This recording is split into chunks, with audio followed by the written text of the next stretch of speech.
Hello. Yeah, you can hear me. So we are starting the class. The last time we left at the energy profiles and we started doing some questions. I think this question we did. Yes, Ritika, you were there in the class last time. We did this question, correct? Okay, now let's do this one. Read the question very carefully. These are very simple questions. You need to have very good understanding of the language of the chemistry to answer these questions. So ammonium chloride dissolved in water. Remember, ammonium chloride here is the system. This is the system. And water is the surroundings. When 8 grams of this dissolved in 19 grams, all the solid dissolves. Means ammonium chloride is soluble in water. And the chemist observes there is a drop in temperature. Drop in temperature of what? Of water.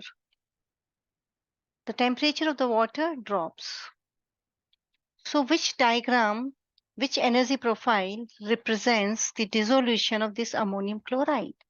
So you have to understand, is this dissolution of ammonium chloride endothermic or exothermic? First, you have to answer that. Then you can pick up the right energy profile. So what is happening to the temperature of the water? Water is surroundings.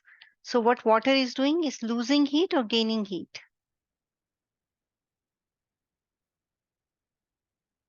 If water is losing heat, then who is gaining heat?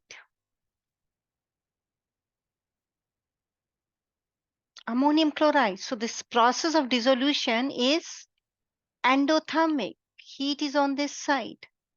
Now look at the energy profile and tell me which energy profile represents the endothermic process. Which one? Yes, only A. This one is, it's not a multiple step process, a single step process. This is multiple steps. No, it's not a chemical reaction. Is it a chemical reaction, children? No, this is just a physical change from solid to aqueous. This represents a complicated chemical reaction taking place in many, many steps. Look at this energy profile, multiple steps, right? And here, this is a different kind of energy curve. Over here is the temperature, here is the heat. This is a kind of heating and cooling curve, which indicates melting, boiling, like this. So definitely answer is A. Let's do the next one. There is an ionic compound, XY, which is mixed in water and is fully dissolves. The process is, the dissolution is endo exo. Look at the sign of delta H. Dissolution is endo. T delta S is +8. So +8 means entropy changes plus, right? Positive. That's why it is, this complete value is plus. Because temperature is always plus. Temperature is in Kelvin. Kelvin temperature is never negative, children. So no one is negative here. Temperature is never negative. So delta S is also positive. Okay, delta H is also positive. Which of the following best represents the process? The process is spontaneous or not? The process is spontaneous or is not a spontaneous process? What do you think, children? They are saying it dissolves. It fully dissolves. It's a spontaneous process, right? It's getting dissolved fully on its own. You add this salt in water and it's getting dissolved by an endothermic process with an increase in entropy. Definitely entropy is increasing because it's going from solid form to aqueous form. Which diagram represents this process? Which diagram? Very simple question. These are the energy profiles. They are not entropy profiles, right? All of them are energy profiles. And answer is C. Very good, Arya. Arya, you were not there last time in the class. Arya, my request is when you are not coming for the class, just leave a message on WhatsApp. I think I'm sending you messages on WhatsApp, but you are not responding. Please, children, keep checking your WhatsApp messages. Maybe I will be sending you some notes, some tables, some tricks. Okay, so if you have not activated your WhatsApp in my contact, like some children, they have limited WhatsApp contacts. So please add me so that you can see all the messages from me. I don't give extra messages, just join class, review these notes, try this question. Okay, and when your exam is close by, at that time also we can interact if you want, right? So no extra messages will come from my side. Okay, so C is the answer. Can I ask one question, children? I said the process is spontaneous. You already know for a spontaneous process, delta G has to be negative. So here, who is making this delta G negative? Which one is in favor of negative delta G? Which one?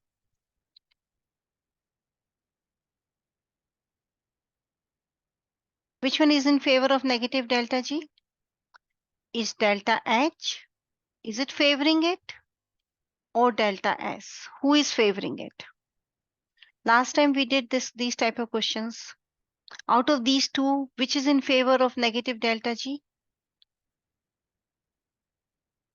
This one.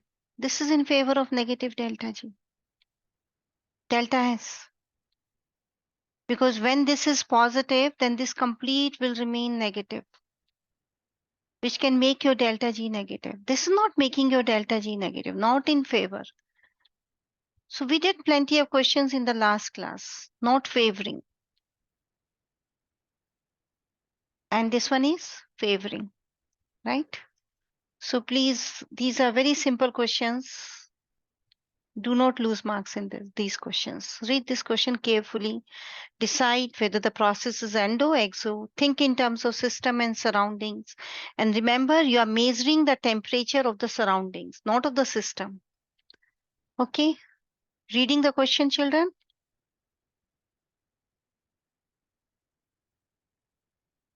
And we are combining two solutions and checking the temperature change. The test tube, the surroundings, test tube is the surroundings, felt warmer. So when you are mixing these two solutions, is it endo or exo process? It is exothermic, mixing of the solution. Which of the following diagram would describe this observation? Your system is these two solutions. Yes. See, so simple questions. Very simple. So that's about the energy profile, children.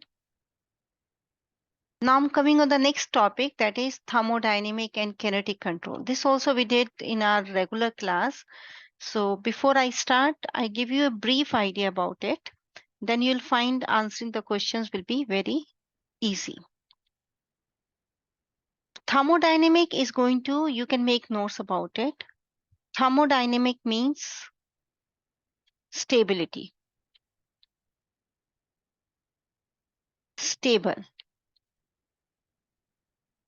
Stable what? Products.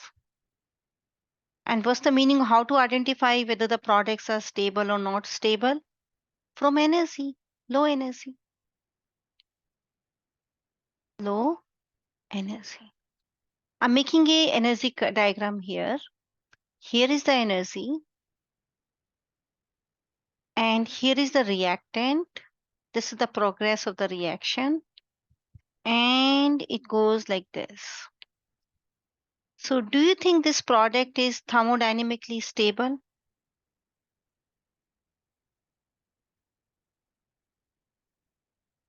Is this product thermodynamically stable? Check the energy of the product as compared to reactant. Energy of the product is more than reactant. So this product is thermodynamically not stable. Who is more stable, reactant or product? Who is more stable? Please answer this. The reactant is more stable. Product is not stable. Reactant is more stable. Children, you are getting it? Stable products means low energy, but can you see the product here has no high energy than the reactant? If I make this diagram like this is product 1, this is product 2. What about product 2? Is product 2 thermodynamically stable? Okay, good. Now, Ariba, start answering. Now I'm going to tell you about kinetic product. Kinetic. Kinetic means the one which can take place fast. Fast reaction. Fast formation of the product.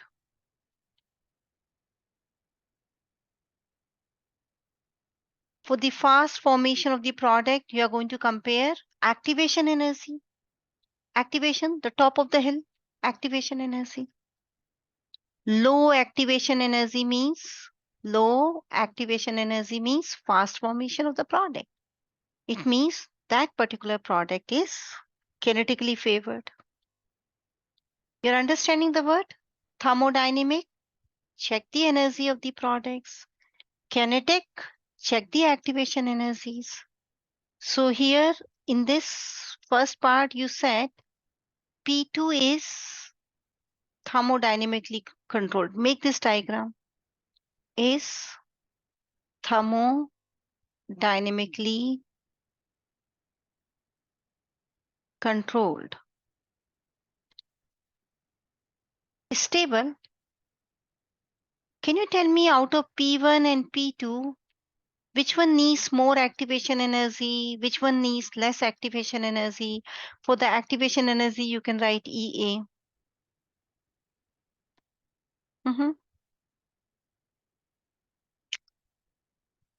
P2 needs higher activation energy. So the formation of P2 is slow or fast?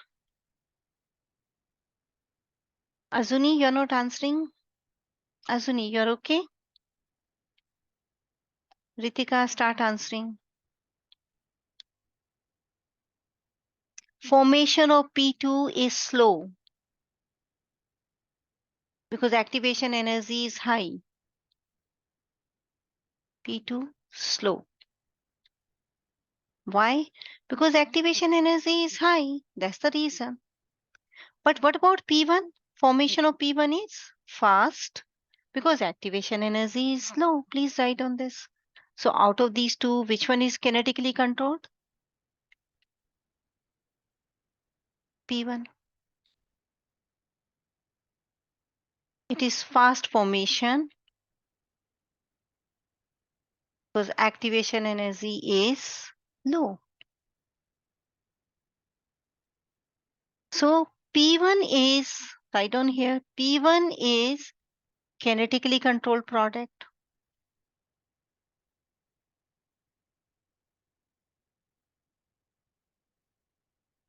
Right? Kinetically controlled product. P2 is thermodynamically controlled. Thermodynamic means spontaneous. Thermodynamic also means spontaneous. Delta G has to be negative because thermodynamics means we are dealing with delta H, delta G, delta S. We are not talking about in thermodynamics activation energy. That is kinetics. So ready to answer some questions, children here? Oh, sorry. You can I erase this now? Ariba?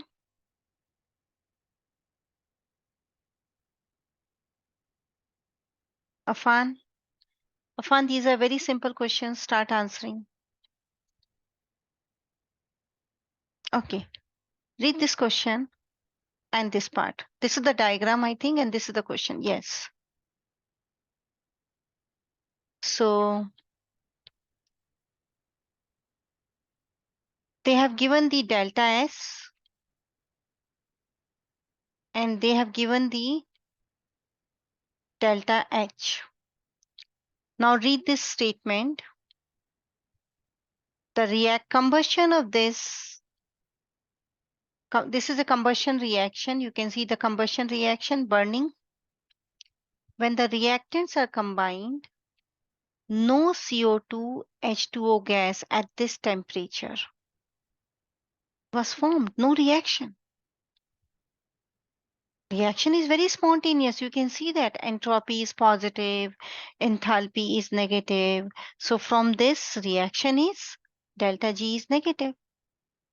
But they are saying when they carry out the reaction at 25 degrees Celsius, no formation of the product.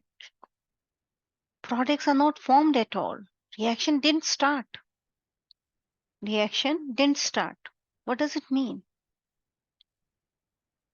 What does it mean? The activation energy is low or high? Because for starting the reaction, I have to cross this activation energy barrier. I need energy and temperature is the form of energy only. High temperature means more energy, right? So the reaction is not taking place at 25 degrees Celsius. It means I'm not getting sufficient amount of energy, right? I'm not getting sufficient amount of energy. So they are asking you to explain why. So it means reaction is going through diagram 1 or diagram 2.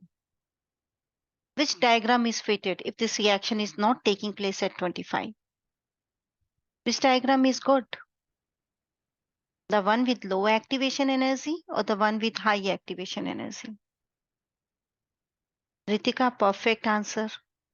Very fast thinking, good thinking. And I think Sanjana is trying to give me the answer. Azuni, good. You're understanding this? Because reaction is not taking place at low temperature, it means it has high activation energy. It means it needs high temperature to get the sufficient amount of energy to cross the barrier. So, what's the right answer? Then these are out. Out. Pick up from these two.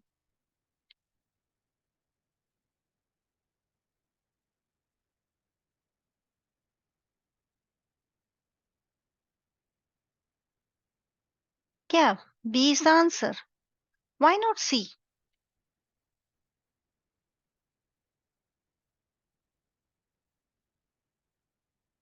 They are saying delta H naught is negative, the products are unstable. Products are unstable or stable? In both the diagrams, products are unstable or stable? Afan, products have high energy or low energy? Check energy. Low energy means products are stable. So this statement is out just because of this. And when we are talking about the reaction is not taking place, otherwise I told you it's a spontaneous reaction.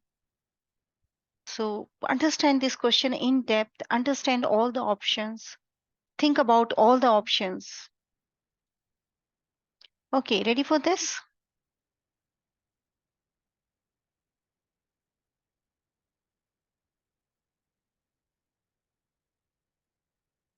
So this is the reaction, children. You can see the reaction. Delta H negative, delta G negative. Consider the reaction represented. What is the entropy change before we go on? Before we go for anything else, look at the reaction. What is the entropy change here? Negative or positive? Not the magnitude, just the sign. Afan, just the sign. Entropy change. Lisa, entropy change for this reaction? Last time we were doing an entropy change by counting the moles on the reactant side and the product side. How many moles on this side?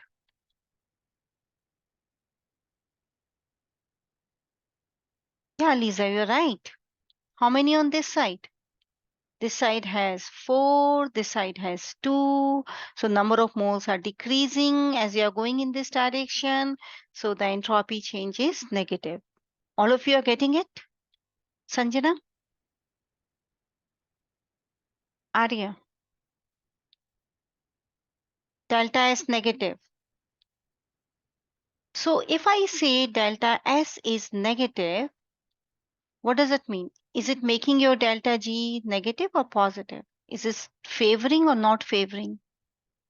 Delta S is negative, delta H is also negative, delta G is also negative. This one this one is it making your delta G negative? Arya, you missed the class last time we were discussing this. And I was checking just before the class. I think I have not uploaded 3 videos. So children, remind me on the WhatsApp. Ariba, Ariba knows that. Sometime I need a reminder because there are so many classes. So sometime I'm uploading group 3 classes, YBTC group is going on, pre-AP group is going on. So many videos I have to upload every day. So in case you feel that your videos are not uploaded, just give me a reminder on WhatsApp. Now delta H is negative. Yes, it is favoring my delta G. Delta S is also negative. Then what happens to this complete factor? Temperature can never be negative, you know it. What is this complete factor? This negative will make it positive. This is not going to make my delta G negative. This is going to make my delta G no, positive. Delta S negative, not favoring. Delta H negative, favoring. So the reaction is favored by enthalpy only. Reaction is taking place because it's exothermic in nature. Okay, answer.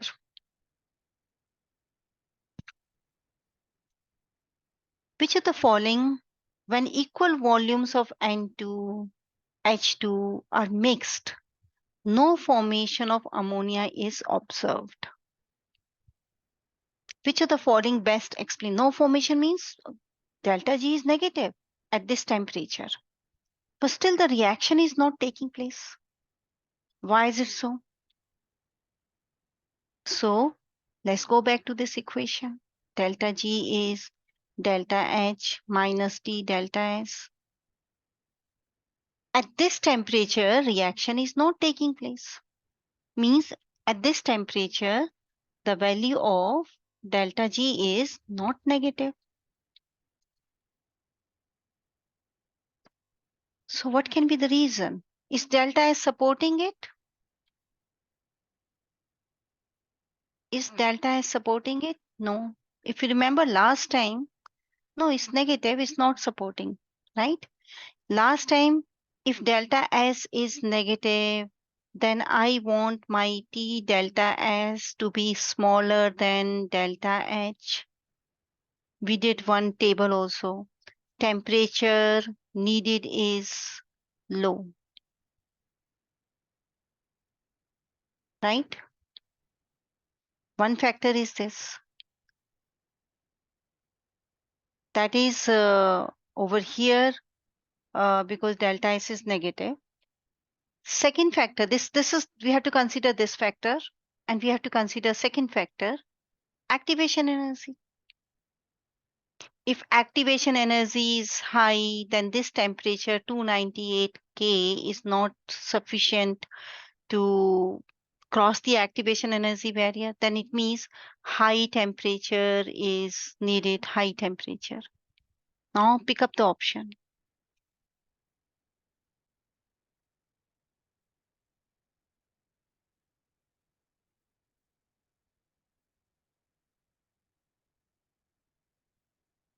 Mhm.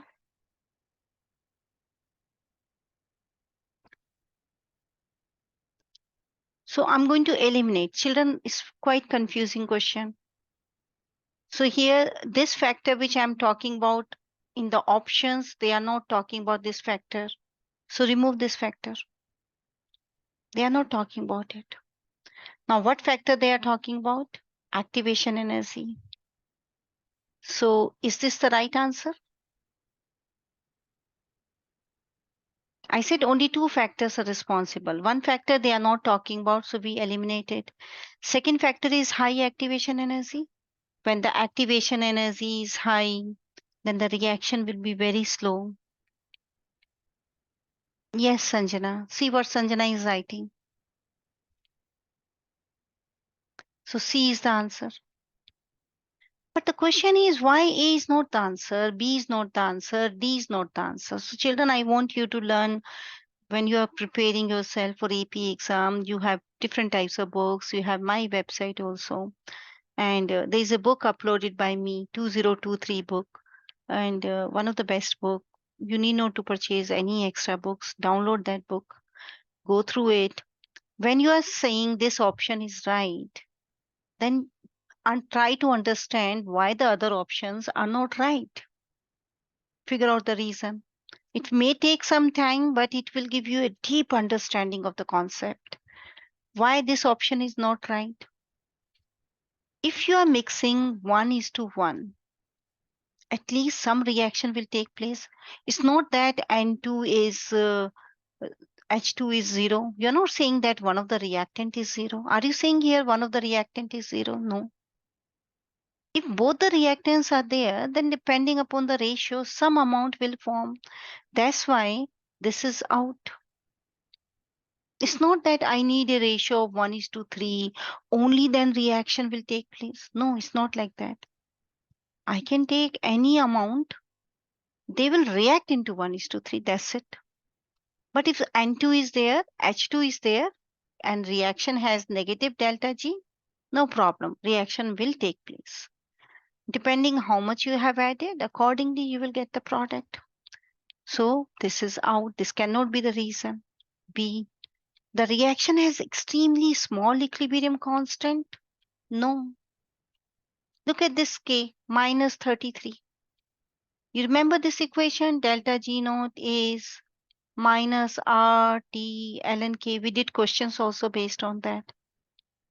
We did this topic here. See, over here, we finished it, right? So if delta G naught is negative, if delta G naught is negative, K is greater than 1. We know it now. Because delta G naught negative means reaction is spontaneous. So out, this is out. Can you see that how when I know the answer, but still I'm working with wrongs and I'm trying to figure out why are they wrong, why they cannot be the reason. See the D part. The reverse reaction has a lower activation energy. This I have seen in the form of questions also. This can be a separate question. What type of reaction is this? Endo, exo? What kind of reaction is this, children? Please answer. Answer small questions. Look at the sign, all of you. Those who are not answering, I'm not sure whether they are listening or not. Afan, you are listening?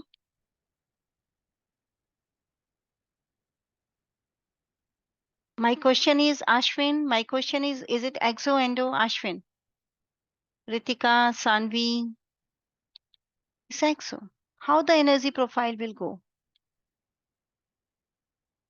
Like this or like this? Which one is correct?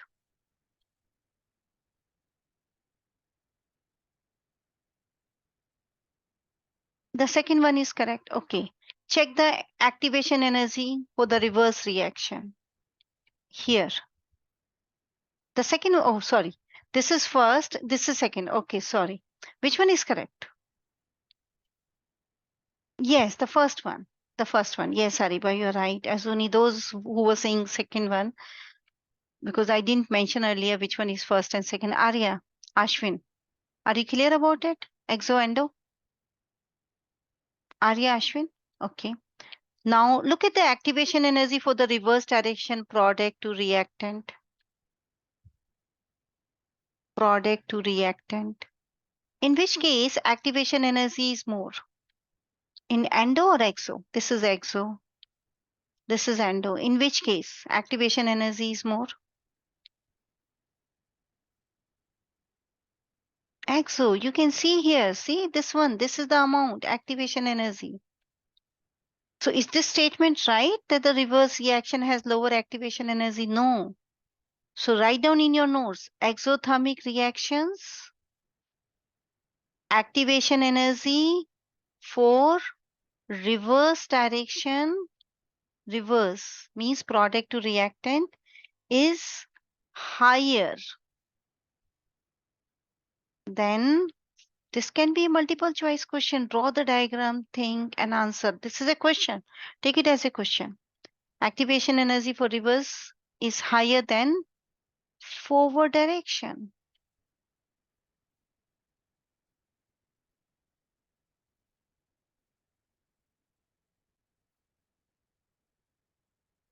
Write down this statement.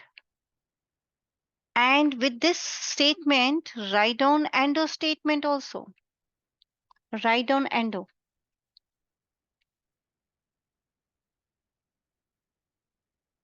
Yes, for the endo.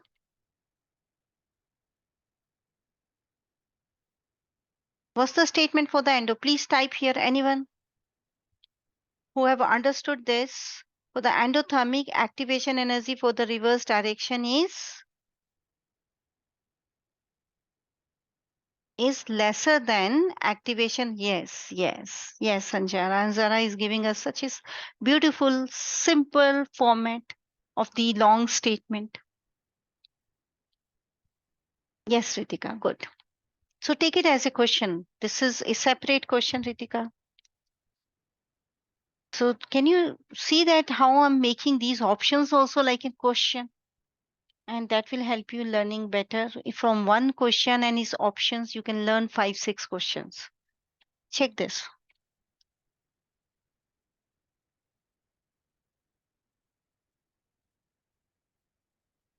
This is thermodynamically unfavored process. And delta G naught, delta H naught, and delta S naught, they have nothing doing with the activation energy. If delta G naught is positive, then catalyst, activation energy, this is very important, children. I think last time I was telling you about the catalyst also. Activation energy, catalyst, anything, they cannot change this delta G to negative. They cannot change this delta G to negative. Like here. Say, let's say this is the diagram. This time I'm making for free energy. Free energy. And let's say this is the reactant and this is the product.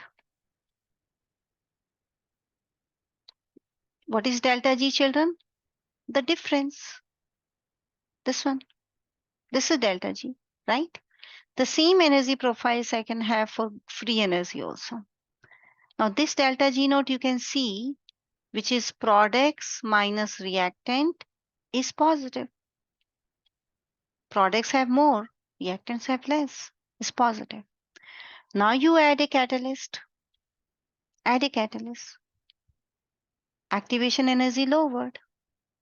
So when the activation energy lowered, is there any change in delta G? Very important concept. Take it that you'll be definitely going to be tested for it. When you're adding a catalyst, is there any change in your delta G?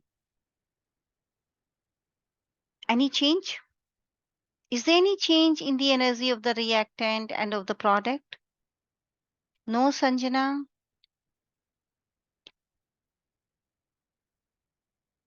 Your delta G naught is still the same. Sanjana, take it, write it, practice it.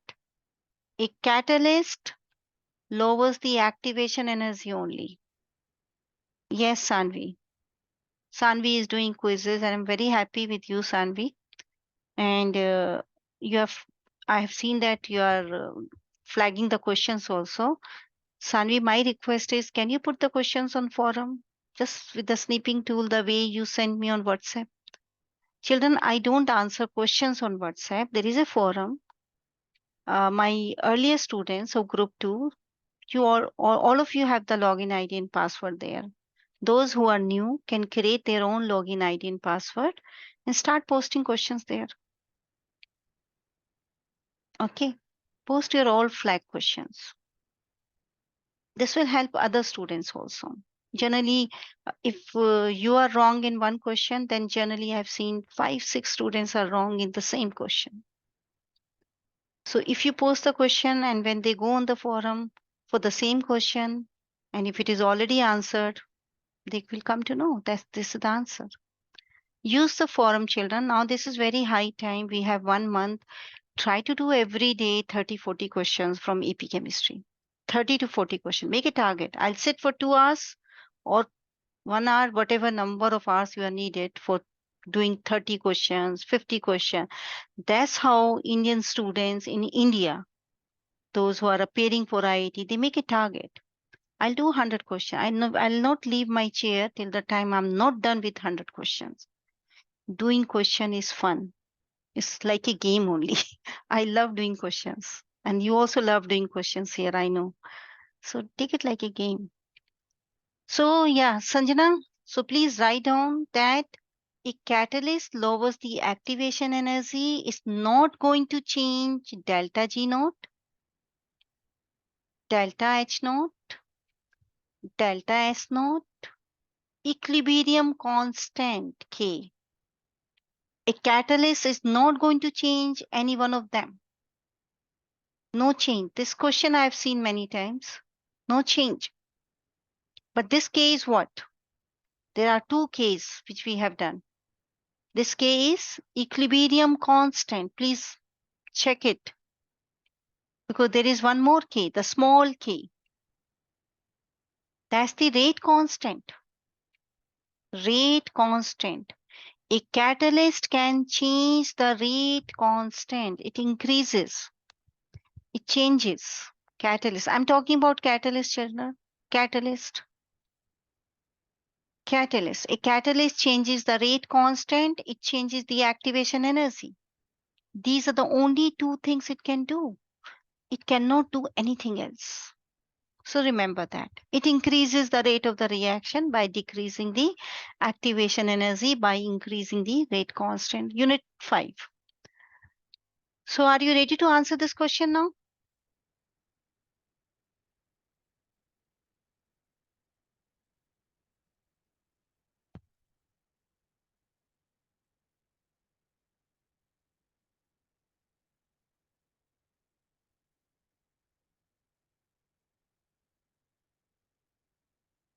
It's an endothermic. The process is endothermic, children. You can see here. So delta H is positive. Delta G is positive. What's the sign of delta S?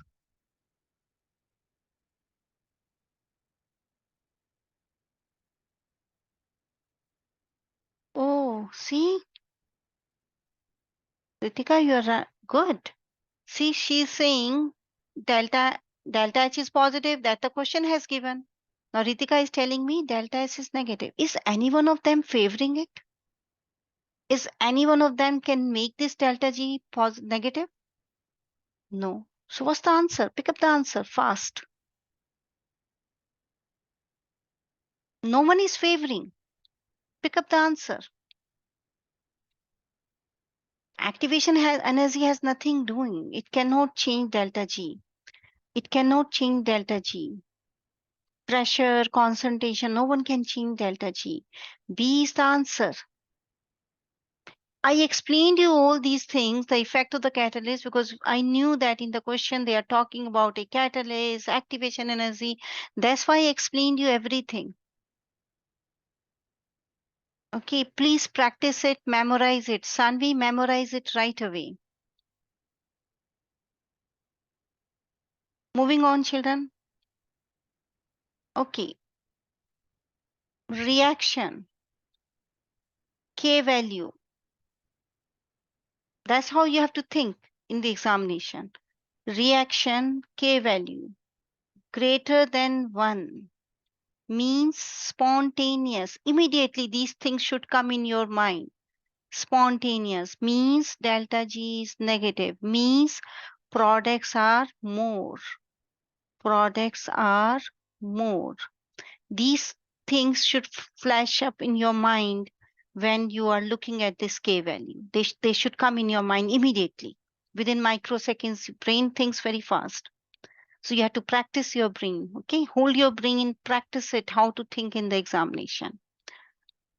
Okay, CO and H2, they are in two different rigid containers,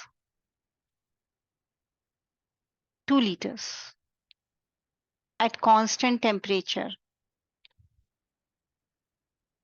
Okay, so it means there is a diagram 1, there is a diagram 2. Which diagram represents? One is no catalyst, other one is with catalyst.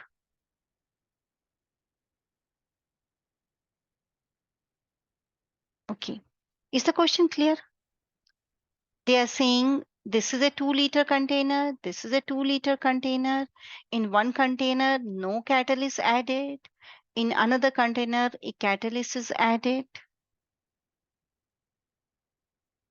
Okay. Now they are asking you to answer. So with catalyst, without catalyst, am I getting the product? Look at the diagram. Am I getting the product without catalyst? Look at the change. This is no catalyst, right? This part is no catalyst. Is formation of something new happening here? No product. But I told you that K is big. I should have plenty of products. Delta G is very negative. K is so big. So why no product? But with catalyst, am I getting product? With catalyst, see the change? Can you see? Everything is converted into product. Only product. There is no reactant. With catalyst, plenty of product. Without catalyst, still waiting for reaction to take place. So what can be the reason, children? Reaction is very spontaneous. Delta G is highly negative, but still the reaction is not taking place without catalyst. What is the reason? Anyone? Reaction is kinetically not favored. This reaction is thermodynamically favored because delta G is negative. Oh, I'm using delta G is negative. So it is thermodynamically favored. But without catalyst is not happening. Anyone? Sanvi, without catalyst, the reaction is not taking place.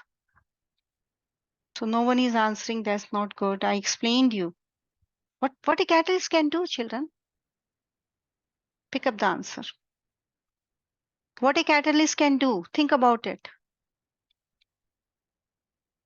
Increases the rate by lowering the activation energy by changing the path. Azuni, you're good. Now pick up the answer. Is this reaction thermodynamically favored? Yes, because delta G naught was negative. It's less than 0. This part is right. This part is right. Based on the value of K, yes, definitely. You remember I said K is greater than 1, then definitely delta G naught is less than 0, negative value. Only the catalyzed reaction could proceed in 1 hour because it has lower activation energy. Do you think any error in this statement? Any error? That's the answer. When you added the catalyst, activation energy lowers and reaction takes place within 1 hour. Without catalyst, the reaction is very spontaneous, highly spontaneous. It should take place. I should get plenty of products, but the reaction is waiting. Why? Because that activation energy is so high that to get the right amount of the collisions, see, is thermodynamically favorable. Activation energy is very high, is waiting to get the right amount of the collisions to get the sufficient energy to cross this barrier. That's why it's taking time. Or maybe the reaction will not take place. Children, you know that petrol is highly combustible. The oil, this crude oil, very combustible. But how come it is lying there in the earth for years and years and years? Why? Why is not undergoing combustion with small amount of heat? First of all, it's protected, is well below the earth crust, the topmost crust, very below that. Okay, it's not exposed to the oxygen. We need some minimum activation energy for reaction to take place. So some reactions are very spontaneous, but they are not happening. They are not happening because the activation energy. Ashwin is right. Is their activation energy is not very high. They are protected from the oxygen also. But if you don't supply activation energy, your reactant will keep lying there for years and years and years and nothing will happen. And maybe the reaction is very spontaneous. It doesn't matter. Till the time you don't give activation energy, no reaction. Please understand this. Who is going to tell me what is wrong here?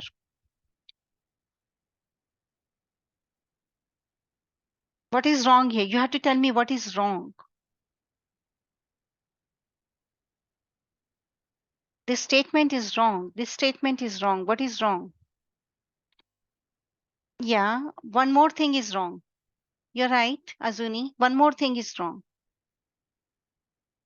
Yes, Ritika, one more thing is wrong, children. I just told you what a catalyst can do and what a catalyst cannot do. Yes, Sanjana, very good. It cannot change these values.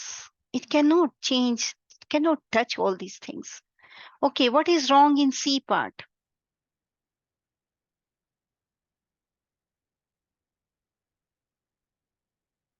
What is wrong in C part? It's learning of a new type of question. They are saying higher average kinetic energy. Do you think a catalyst can change the kinetic energy? Do you think so, children? No. I didn't mention that kinetic energy can be changed by who can change the kinetic energy? Who can change the kinetic energy? Anyone? Unit 3? Temperature. Yes. You know, Ariba answered it because she has already done the quizzes of Unit 3. That's why she answered it. Kinetic energy is directly proportional to temperature. But if you go back to the question, they are saying they are carrying out the reaction at 298 Kelvin. They are not saying that they are changing the temperature. If they are not changing the temperature, then kinetic energy will not change. Very good, Ariba, Ritika, good. Let's see the D part. Please take this. It's a question.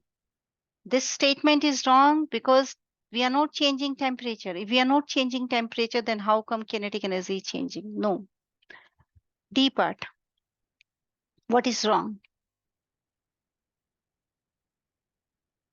This is wrong. Afan, you're understanding? You're not responding here in the chat. Sanvi, everything is clear? Okay, good, Afan. Arya? Arya, you're here? Okay, good. It's not favorable. So that's wrong. Delta G is not positive. That's wrong. Is catalyst improving the orientation of the reactants?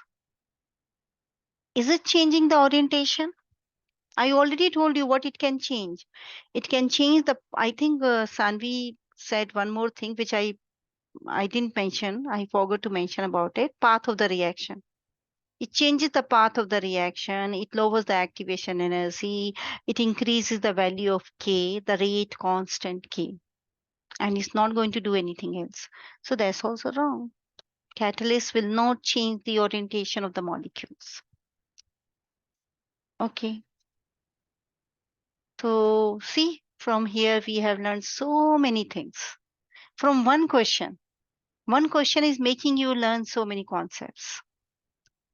Okay, now we are on the next part, which is very easy. We are calculating delta H of the reaction and delta H naught of the reaction. We have already done one equation. It is the summation of delta H naught formation of the products minus summation of delta H naught formation of the reactant. We did here in this part. This we have already done.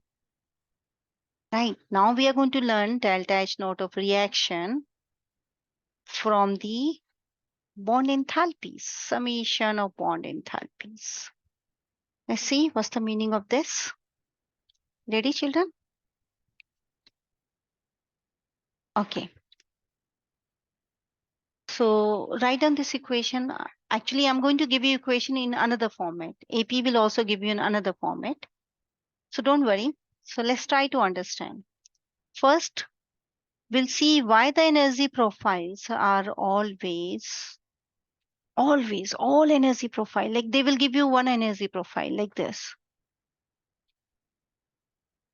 This is reactant, this is product. They will give you one energy profile like this. This is reactant, this is product. Which energy profile is correct? Which one is correct for an endothermic process? Profile A or profile B? Which energy profile is the right way of showing how the reaction proceeds? Arya, this is a question. Take it as a question. Which energy profile shows the right representation of a reaction? Why not B? Now we are going to answer this. All of you are right, A. Because always we need energy initially. Activation energy is needed, always. But why? Because every time we have to break the bonds of the reactant. A chemical reaction means the reactants are breaking their bonds and the products are making new bonds. So what is happening in the product? New bonds are formed. New bonds are formed. This is formed. And this is breaking. And what is a bond, children? What do you know about a bond? Bond is attraction or repulsion? Answer here. A chemical bond is attraction. Yes, Sanvi, very good, very fast, very good. Sanvi, I was very impressed. I was checking your, I think you did some questions from Unit 3. You submitted a review test of Unit 3, though we have not done. And I was really impressed by the answers given by you in the free response. But in one free response, you predicted wrong IMF. And that's why all the answers were wrong. So the IMF, you missed hydrogen bonding. So you have to focus hydrogen bonding strongest. Check that answer again. Okay, try to do it again. Post it on the forum. I will explain there. Attraction. So bond forming. What is bond forming? Bond formation. Bond formation is attraction making. Attraction making means low energy. Attraction making. Attractions are made. Whenever attractions are made, the process is endo-exo. Very important for your AP exam. Whenever attractions are made, energy goes down. More attraction means more stable. Chemistry mantra is exo. Those who are new, please write on this. Whenever attractions are made, energy goes down, stability increases. It means energy is released, exothermic process. And then what is bond breaking? Yeah, who is going to give me this mantra? Bond breaking, for bond breaking. So during bond breaking, what are you doing? You are breaking attractions. Breaking attractions. Breaking attraction means you are increasing the energy. Increasing energy. Increasing energy means you need to add energy, endothermic. Endo. Sanjana, good. So please practice it. Can you memorize all of you right now? Bond breaking, endothermic. Bond formation, exothermic. Bond attraction. Bond formation, attractions are made.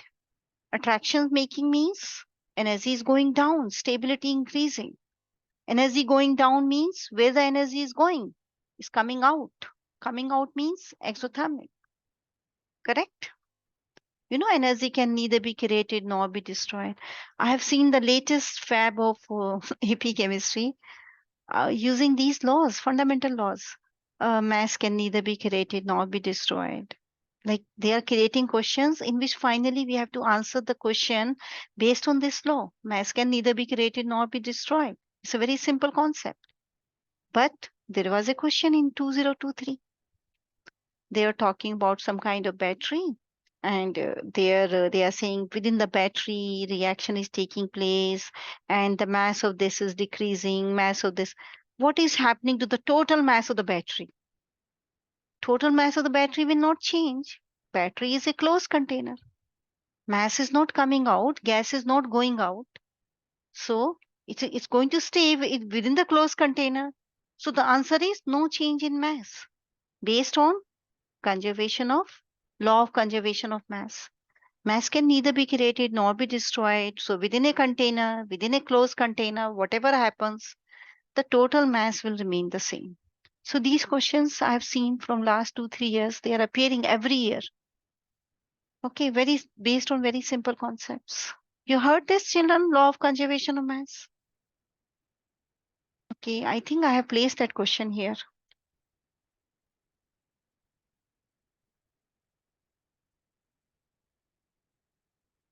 Maybe here. Yeah, see here. This is 2023 paper. A student claims that total mass of the alkaline battery decreases as the battery operates because the anode loses mass. Do you agree with the student? You know what's the answer? No, we don't agree with the student. Disagree. So explain your answer, justify your answer. Because battery is a closed container. You have seen the batteries, right? They have a metal covering around them. Nothing is coming out or going in except the electricity. So mass will not change. That's the answer. So please write on these simple things. Keep it in mind. Okay, going back on bond enthalpies. So I think we are okay with the concept. Now, how to calculate delta H of the reaction for a reaction A2 plus B2 giving you 2AB. In terms of bond enthalpies, it is the summation of bond enthalpies of the reactant with a positive sign, endothermic reactant, you need to break the bonds, minus bond enthalpies of the product, exothermic, exo. You can use this equation. They will give you this equation in the examination. So for the reactant, this time reactant is first, children. Reactant is first because it's positive and product is negative. Is it okay? You're getting it? This equation is clear, children? I have a question before I start doing these questions. One more question, children. They will give you two energy profile. See, I'm teaching you so many things, but I'm trying to create as many multiple choice questions which are popular in the examination. Just take it that I'm teaching from last so many years, so I know many things, what kind of question they can make. So give some credit to my experience.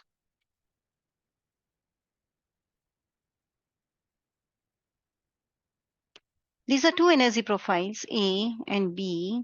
This is the activation energy for the first profile. This is the activation energy for the second profile.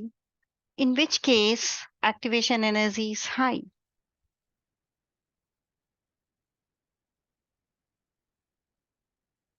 So answer my question. In which case, the bonds are stronger.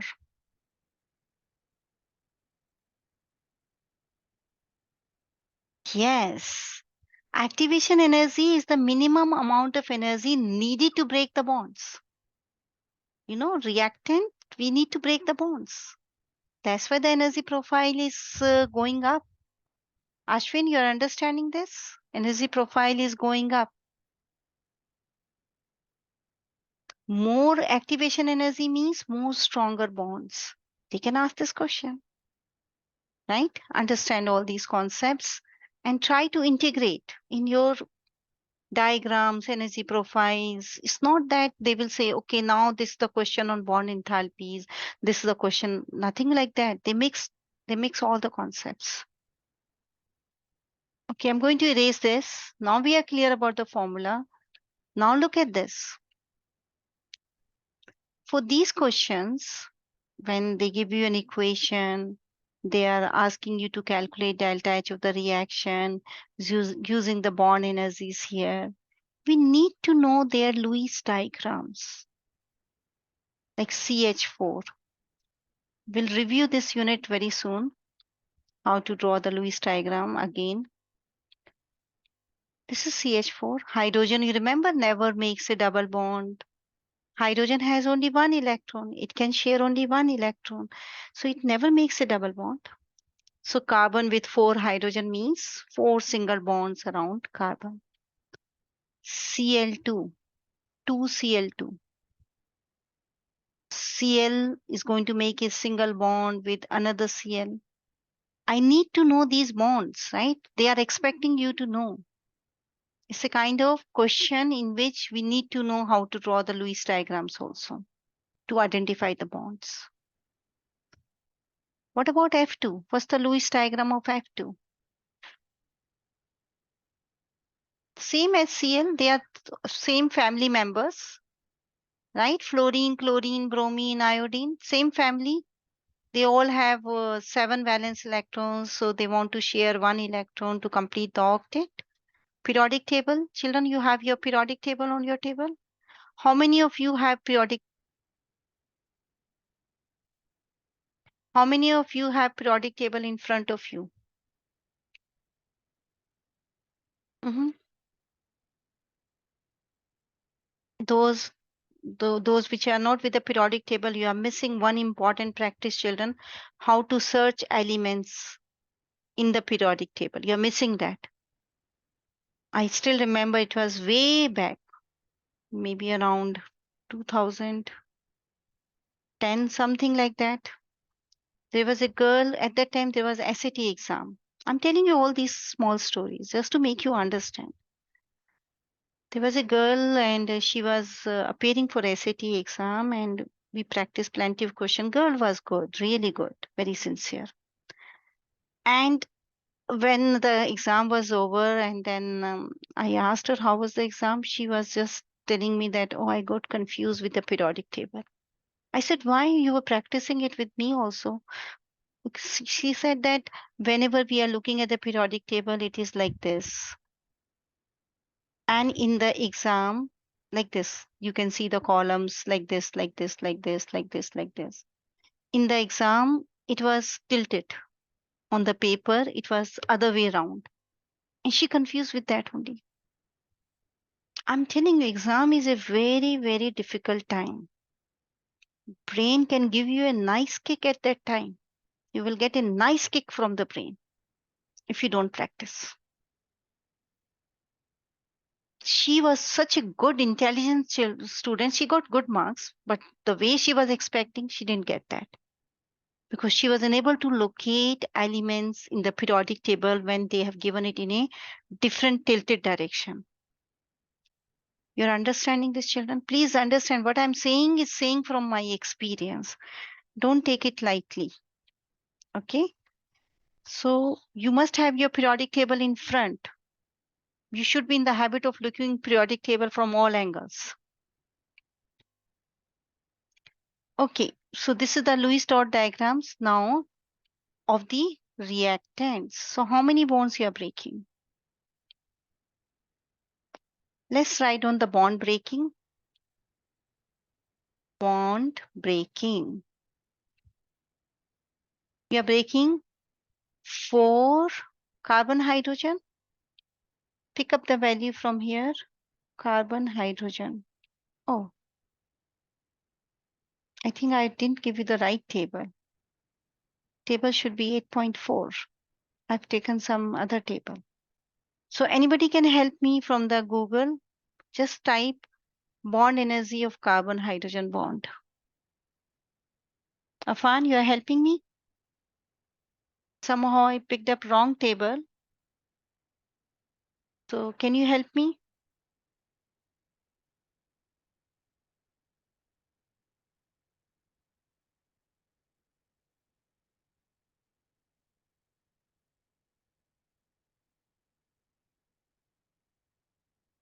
Afan, just type carbon hydrogen bond strength or bond energy table.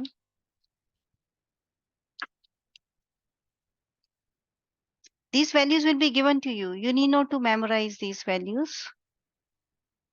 So I got one. I'm just taking a picture of it.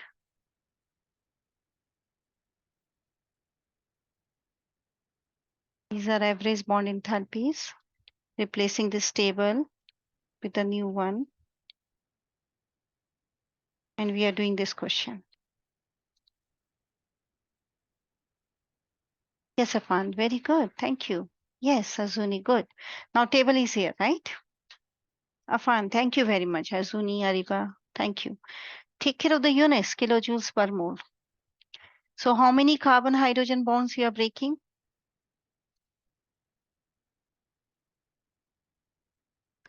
You are breaking 4 carbon hydrogen bonds, right? So it means it is 4 times 413. How many CL-Cl bonds you are breaking? 2 CL-Cl bond. Check the value. It is 2 times 242. How many FF bonds you are breaking? 2. 2 of them. See, coefficient 2. 2. So FF is here. So it is 2 times 155. Sum up all these bond enthalpies. Bond enthalpy, summation of the reactant. And put a positive sign because you're breaking. Endothermic. What's the answer here? Bond formation. Get the answer how much energy is needed to break the bond.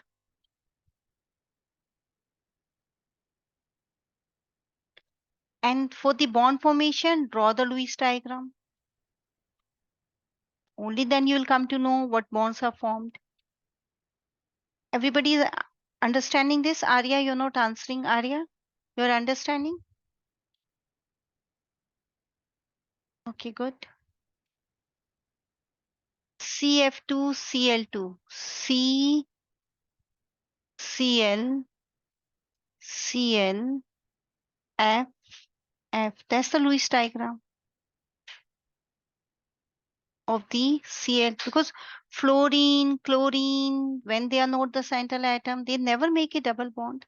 Fluorine never makes a double bond. Chlorine makes a double bond, but only when it is the central atom. Right now, it's not the central atom. So it's going to be like fluorine. 2HF. Hydrogen never makes a double bond. Fluorine never makes a double bond. These are easy structures, very easy. These are the Lewis diagrams. Now check bond formation. How many bonds are formed?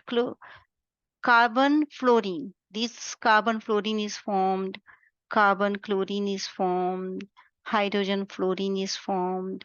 Hydrogen chlorine. These are the ones which are formed. So can you help me now? How many carbon fluorine bonds are formed? Yes, how many? Check the molecule. How many are formed? Very simple question. Yeah, Ritika, good. How many carbon chlorine bonds are formed? Carbon chlorine bonds. Two. How many HF?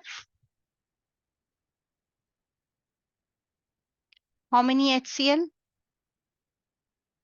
Sanjana, HF2. HCl. C2. Sanjana. Okay. Now just plug in the values 2 times CF bond. Look at the table. Values will be given to you. Don't memorize them. 2 times 485. 2 times CCl 328. HF. HF is here 567. 2 times 567. And HCl 2 times 431. So the bond enthalpies. And just sum all these bond formations, summation of bond formation. We can say these are the bonds which are formed in the react product, so bond enthalpies of the product. Get the answer and put a minus here. That's the equation. Bond enthalpies of the reactant positive, bond enthalpy of the reactants negative. Just add all these values and all these values. Calculate delta H of the reaction, which is bond enthalpies of the reactant minus bond enthalpies of the product. You know all the bond enthalpies. Anyone doing this question? Now it's algebra. A fun algebra. Pick up your calculator. Calculate how much energy needed to break the bonds. Calculate how much energy is released when new bonds are formed. Yes, do it please.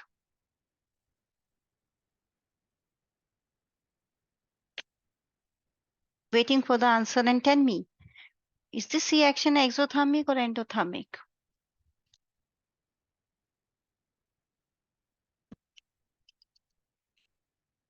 Children, it will be very bad if I do faster than you. You are young students. You should be faster than me in your calculator. I'm also doing it. I want the final answer only.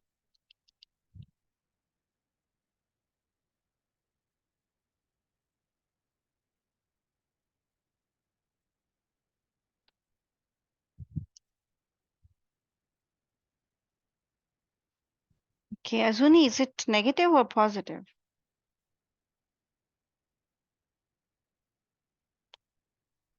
These bond formations, they should be negative. Which answer you are giving me? Are you giving me the final answer for delta H of the reaction? That's what I'm asking. She gave me the first one. Okay, children. She's saying this is 2, 4, 4, 6 with a positive sign. So check whether you are getting this. Now, okay, Azuni, you can do in steps. You can tell me about this one and then plug in here and then give the final answer. Sanjana is also giving me some answer. She is giving the final answer. What about anyone else matching the answer with what Sanjana is giving? I got a different answer, Sanjana. I'm not sure whether I'm right or wrong. I'm getting this.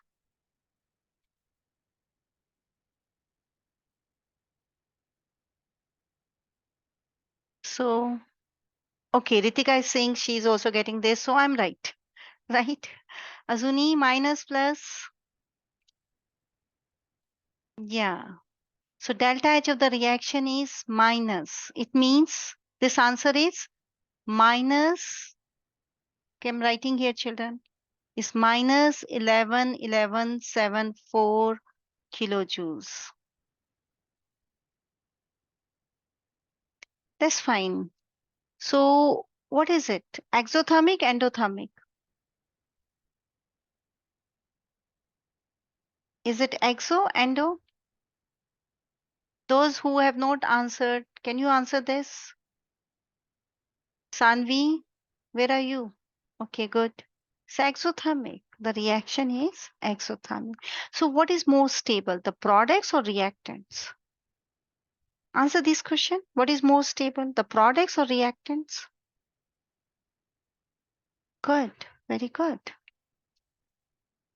Okay, going on now, the specific heat capacity, bomb calorimeter, cup calorimeter, first law of thermodynamics. This equation, children, Q equals to mc delta T.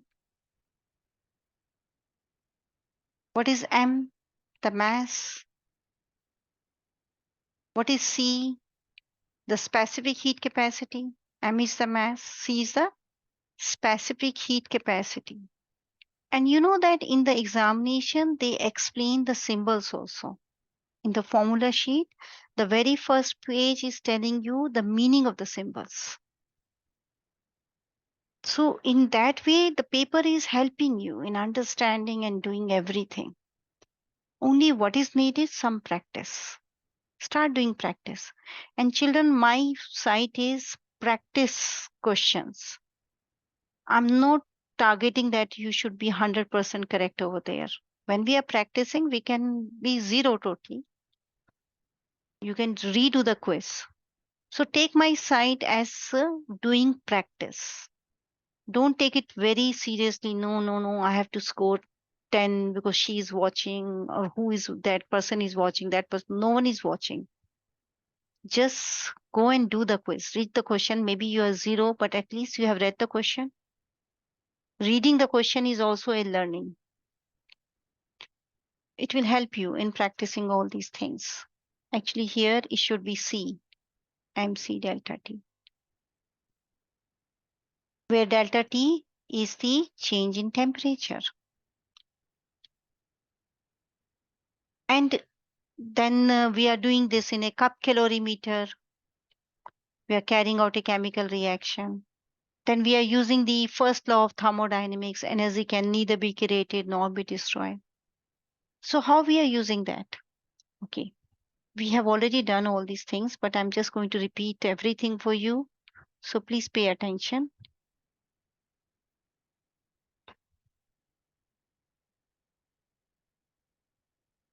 We have done it. Now let's say this is a cup calorimeter. In the cup calorimeter, there is water. So first thing in these questions, water is always the surroundings. And your thermometer is dipped in water.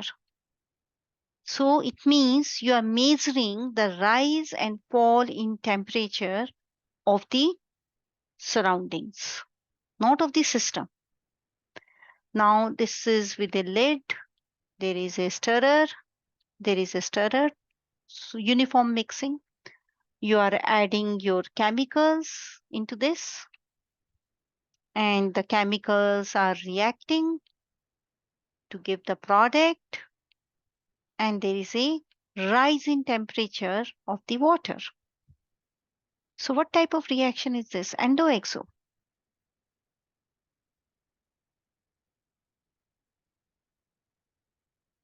There is a rise in temperature of the water.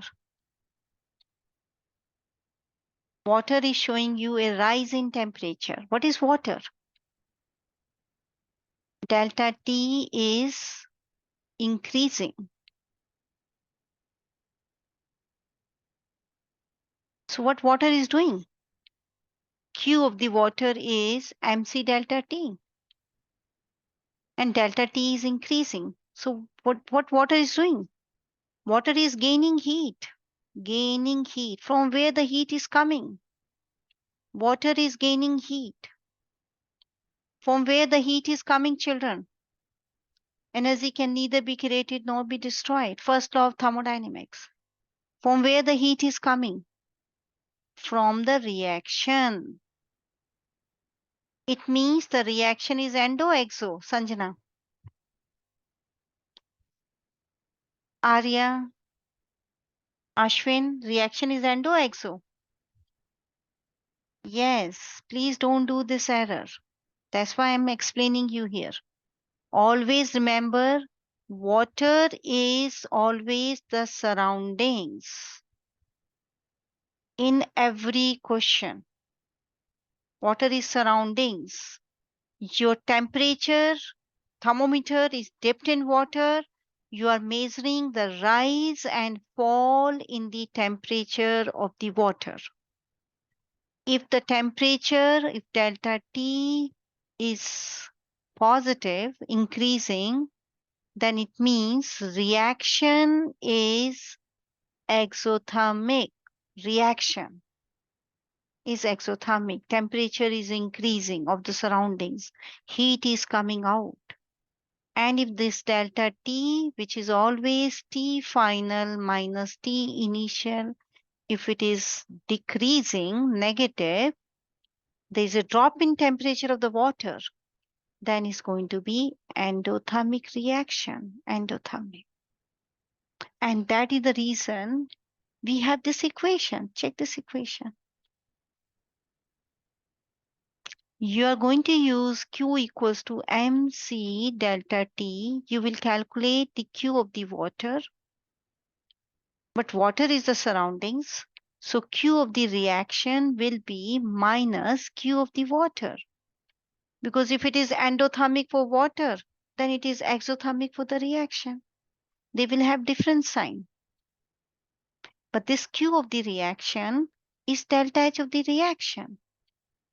But delta H has a unit of kilojoules per mole.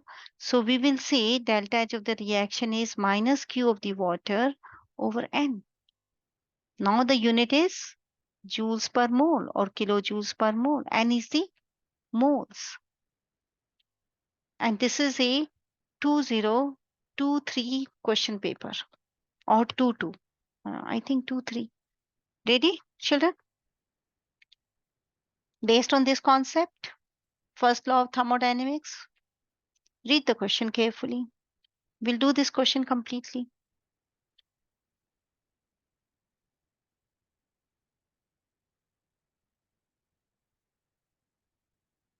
So we are performing an experiment. This is the reaction which is happening over there.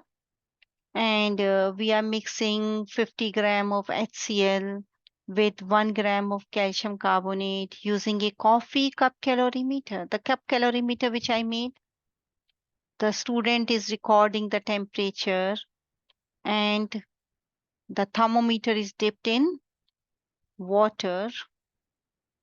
Don't worry, they are not saying the right language here. They are calling this coffee cup as a system. So here is your coffee cup and your chemicals are added in this.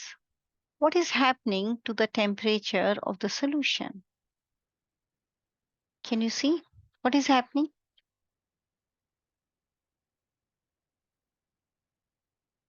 Yeah, please answer. All eyes on the table. Eyes on the table, children. Here. The temperature is increasing or decreasing? Sanvi is answering. What about rest of you? You can see it. You can understand it. It's increasing. Yes. Temperature of the water is increasing. From where this heat is coming? From where this heat is coming in water? You know, a heat energy can neither be created nor be destroyed. Somebody is giving this energy. From where? From this reaction. Answer this part, children. F. Is the reaction endothermic, exothermic? Reaction. Temperature of the surroundings is increasing. Temperature is going up. So reaction is endo, exo. Yes, Ritika. Yes, good. Arya, you're there?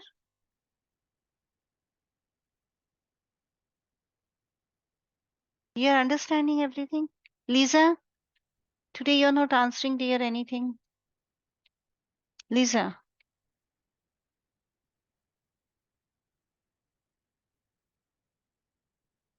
you're understanding everything?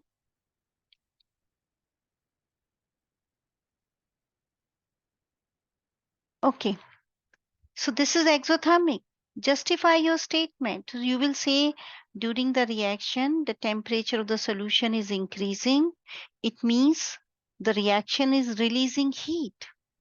If it is releasing heat, it's exothermic. Can we do this part?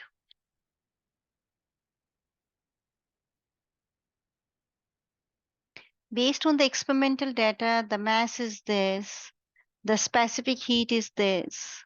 Calculate Q. What is Q? MC delta T. What is M? 51.0 grams. What is C? 4.0. They will give you all the values. Gram per degree Celsius. But what is delta T, children? This one, what is it? Delta T is T final minus T initial. But where it is? Here in the table. So can you identify final and initial here? Anyone? Sanjana is already calculating it. Yes, Azuni, this is initial. And this is final. Same value, constant. Take the difference. And the difference is 0. Go for 2 decimal places. You are taking the difference. You have to express your answer up to minimum decimal places. Both the numbers have 2 decimal places. So put it like this. And then your final answer will be in 2 significant figures because this number has 2. Do not consider this. It's a specific heat capacity. This is degree Celsius. Get the answer. Your answer will be in joules. Is it okay, children? What is the answer?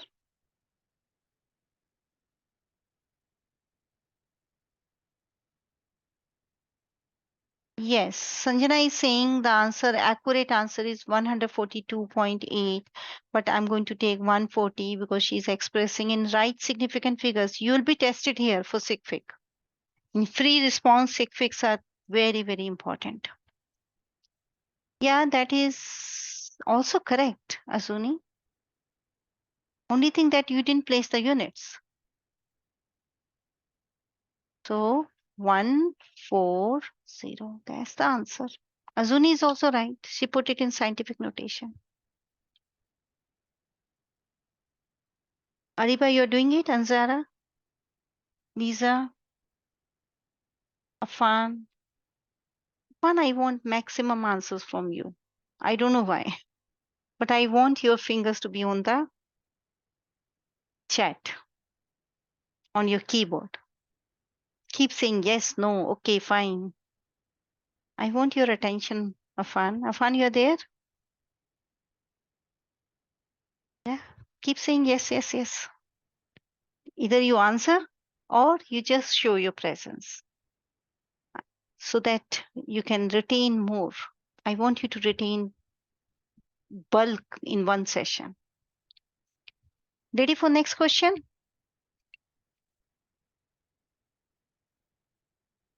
This one. So we have understood this part that this is exo because temperature is going up. Temperature, whenever temperature of the surroundings is increasing, exo. And we calculate it here as 140 joules as Q. Calculate the enthalpy of the reaction. We know that delta H of the reaction is minus Q of the solution of the system of the coffee cup, which is water, over N. I need N. I know this Q of the water. It was this, right? So I know the top value minus 140. Minus means reaction is exothermic. So this is minus, but I need to know N now. N means the moles. So do you know the moles of calcium carbonate here? I'm writing the equation. Now children, this is a question of limiting reactant. Limiting reactant. You have to find out the limiting reactant first. They have given you the amount of calcium carbonate and they have given you the amount of hydrochloric acid. So they are saying you have taken 1.00 grams of calcium carbonate and you have taken 50.0 ml of hydrochloric acid with molarity.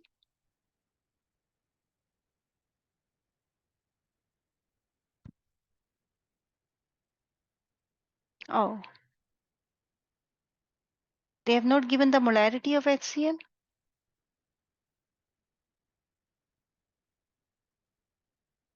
Oh, I think it was in the previous part.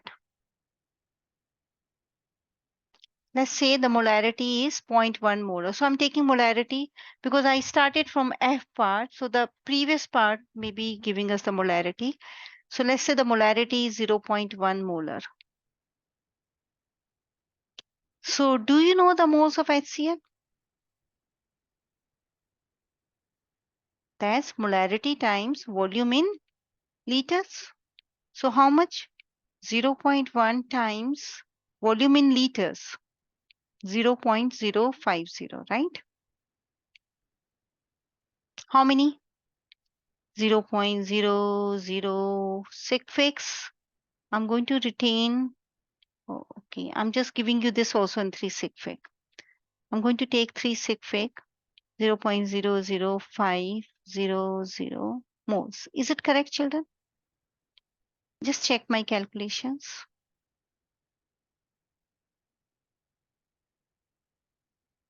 Afan, is it correct?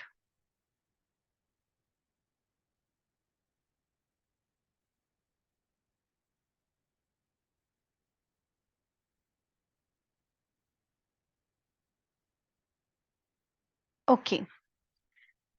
Now convert these moles of HCl to moles of any of the product, any. Let's say CaCl2. So how many moles of CaCl2 I'm getting? Plug in the ratio. 1 mole of CaCl2 divided by 2 moles of HCl. Plug in the ratio from this equation. How much is this? 0.000250, which you can write as 2.5 times 10 raised to a minus 4 moles. Am I right?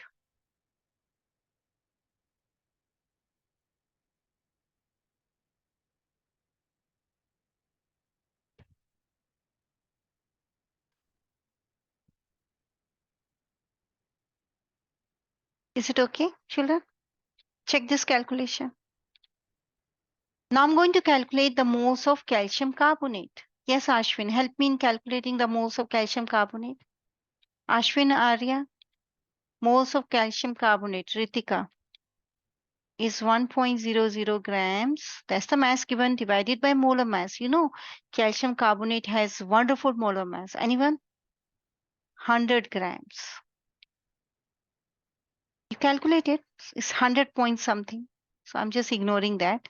So isn't it 0.0100 moles? Now convert these moles of calcium carbonate to moles of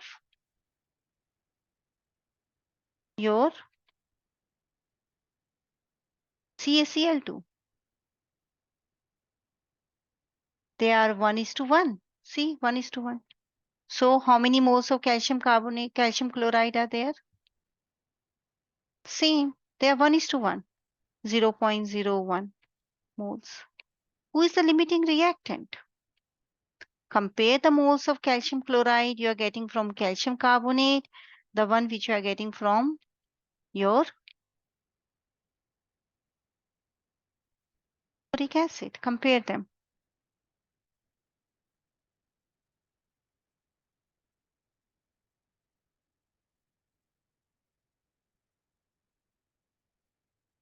So who is the limiting reactant? HCl. Now I'm going to use this equation. So what N should I put? This one or this one? Which N should I take? Should I take this N or this N? You will take this N. N of the product. Generally they are in terms of the product, right? And plug in the values and get the answer. So it is minus 140 joules divided by 2.5 times 10 raised to the power minus 4 moles. You can make it kilojoules because generally these enthalpies are in kilojoules. So I can multiply it by 10 raised to the power minus 3. Now it is in kilojoules and get the answer. That will be in kilojoules per mole. Go for only two significant figures because this answer has two sig fig. So I'll go for two sig fig. Is it okay? Is the class for 2 hours or 2.5 hours? I think class time is over, isn't it? Sanvi, is it over?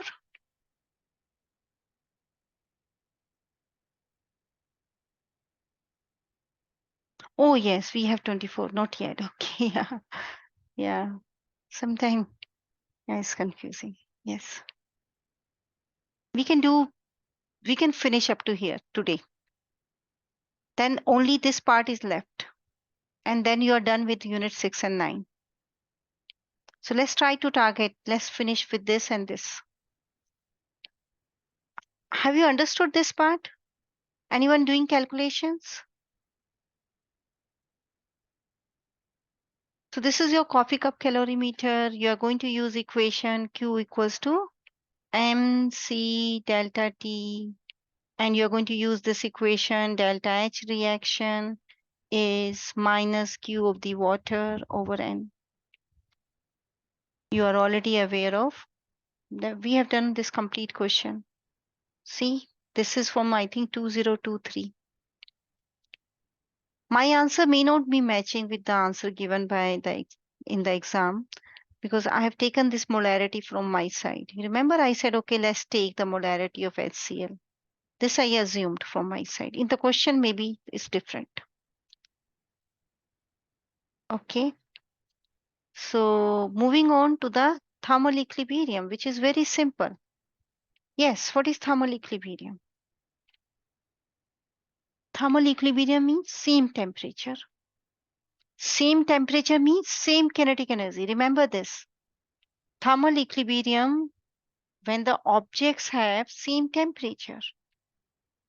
And if objects have same temperature, then it means they have same kinetic energy. Same kinetic energy. But same kinetic energy doesn't mean that they have same velocity. Like if, for example, if I give you helium,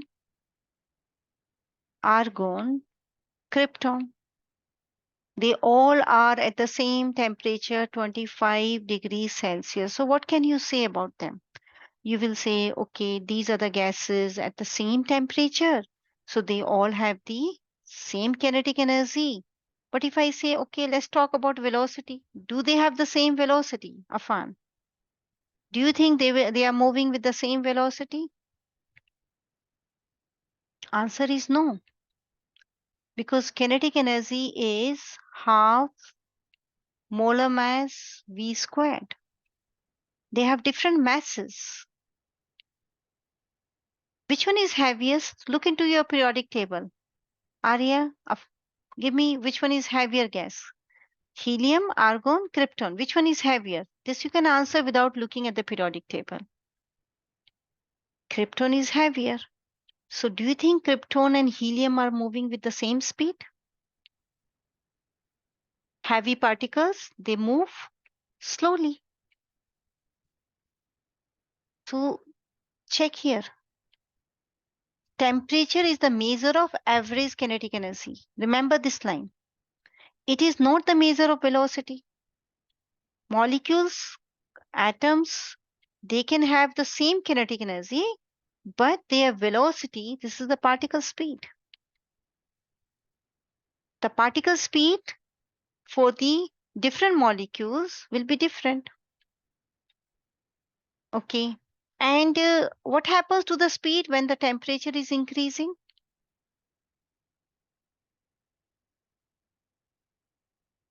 Okay, let's say, okay, I'm changing this question.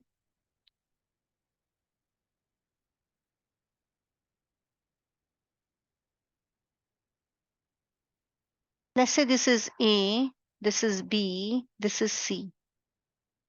It's a question now, children. And they all are at 50 degrees Celsius. Temperature is same.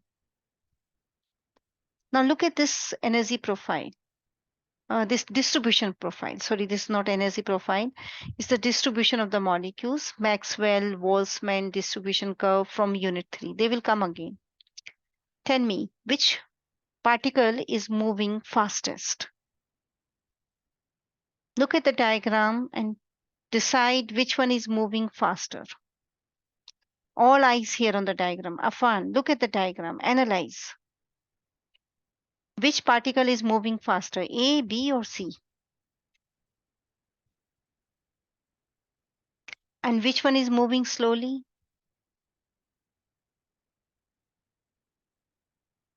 A is moving slowly.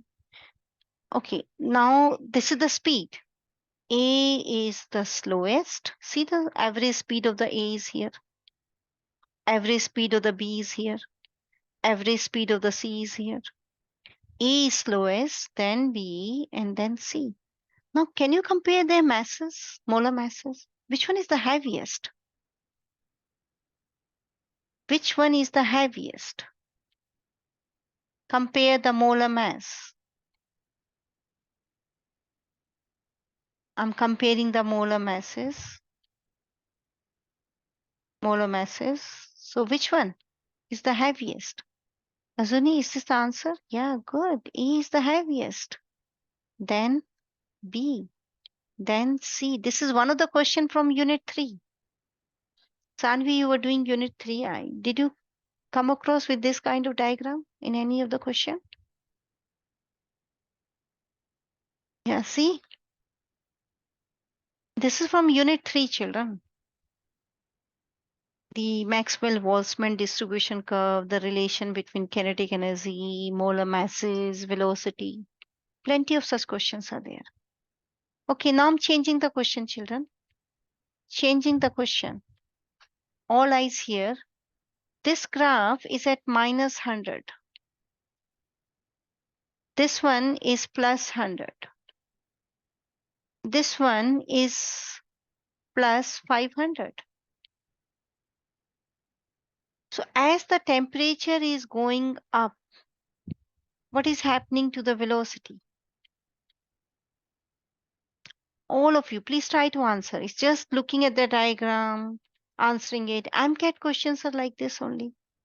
If you pick up any AMCAT old question from chemistry, general chemistry, you'll surprised to see the standard of the question. Very low. They are not testing you for big things. They are testing you for big understanding. Afan, you are getting it? AP and AMCAT examination. AMCAT, that medicine college admission test. They are testing you for big understanding, not for very big calculations, big things. Okay, so what is happening to, as you're increasing the temperature, what is happening to the speed? What is happening to the speed? You can see the diagram clearly. Which one has the highest speed? You are checking the average.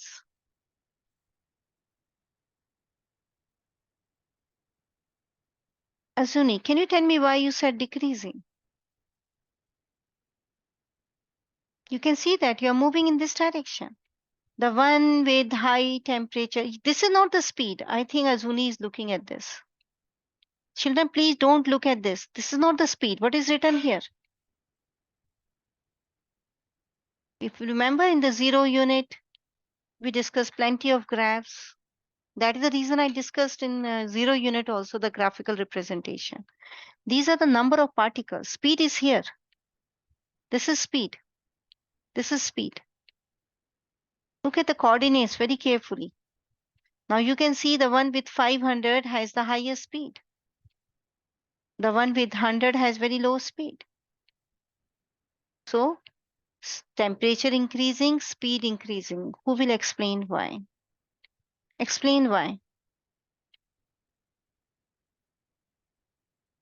So as temperature increases, what happens to kinetic energy?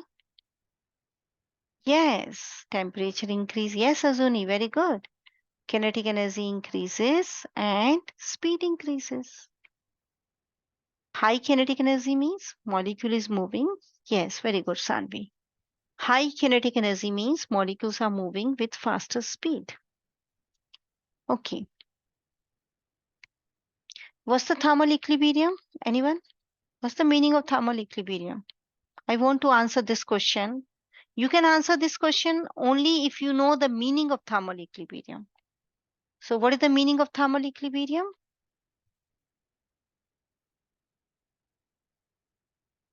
So where can I see thermal equilibrium here?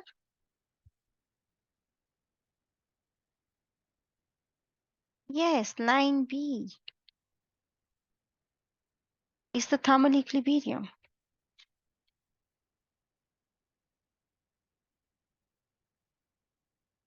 Largest value. There are two thermal equilibrium, children. Why not D? Sanvi, because they're asking largest. That's what I was thinking. Why not D? Everybody said B. I said, okay, B, but D is also thermal equilibrium. B and D, both of them. But they're asking largest. So that is B. This is largest. This amount is more time. Is maintaining for more time, more thermal equilibrium. Answer this. Read this question.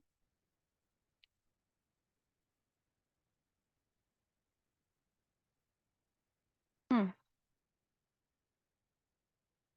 50 grams of liquid water at 25 degrees Celsius. Insulated container fitted with a temperature probe. So there is a container.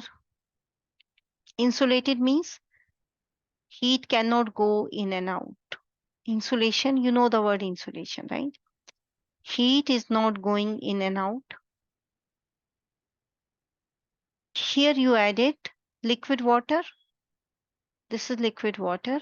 How much?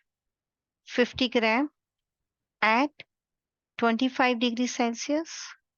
In the same container, you added 10 grams of ice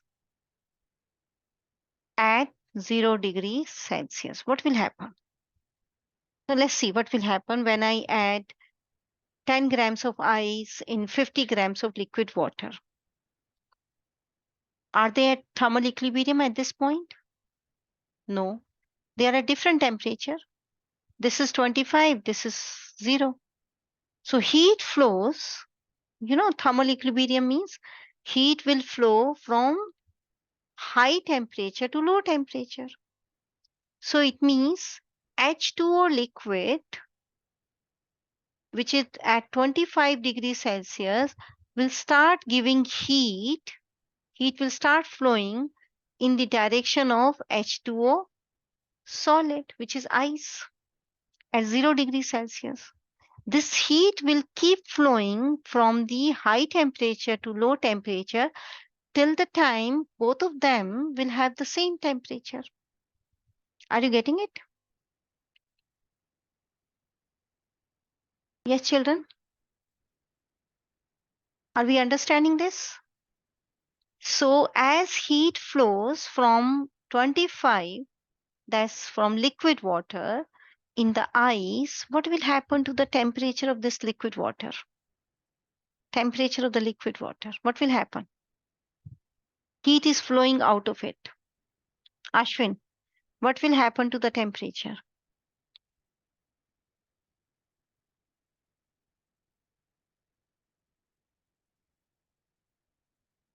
So you can see the temperature is decreasing. What will happen to the ice? For the ice, it will increase. Ice is gaining heat. And then they will reach a thermal equilibrium. At thermal equilibrium, both the water, the solid liquid, they all will become liquid because you are moving away from the zero. They are now H2O liquid. They all are at the same temperature with same kinetic energy. And they are the same molecules, so they have the same velocity. Everything is same. This is the diagram of the thermal equilibrium. This is temperature here. Now, can you answer this question, children? Read the question and answer it.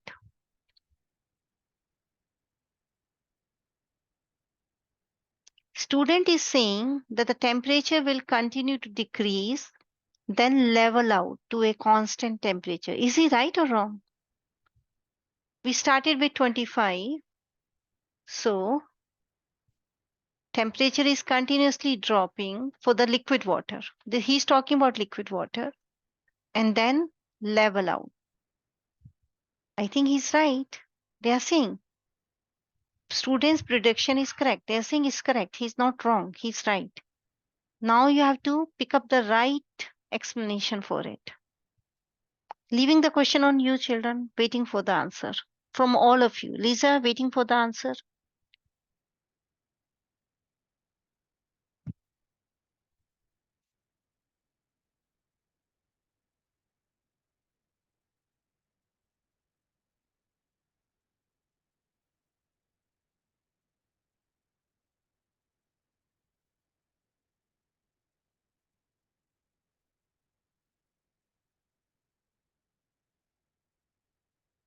Mm-hmm.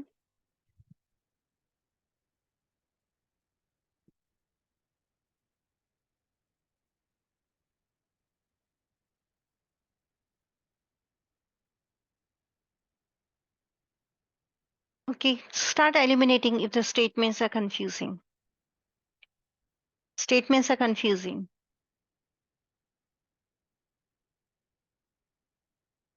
Once all the H2O molecules are in liquid force, yes, they are in the liquid, the individual speeds either increase or decrease until all particles have the same speed.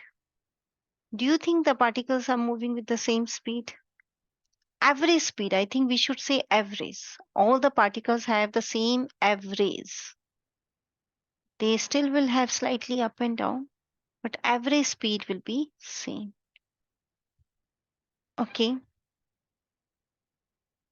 In the A, I think I should need average here. So average is missing. B part. Do you think they have the same temperature in the ice and liquid water? No. The transfer of energy between H2O molecules in ice and liquid water stops once all the molecules are in the liquid phase. No. The transfer of energy will keep going on. Even when they all are in the liquid phase, they are colliding. When they are colliding, they are transferring energy, but maybe at the same rate. Yes, yes. It's an equilibrium. So C is also out. Once all the H2O molecules are in liquid phase, collision them virtually stop because they reach an equilibrium. Is it right? Virtually means like you cannot see the collision. You feel that nothing is happening. So what is it? Equilibrium.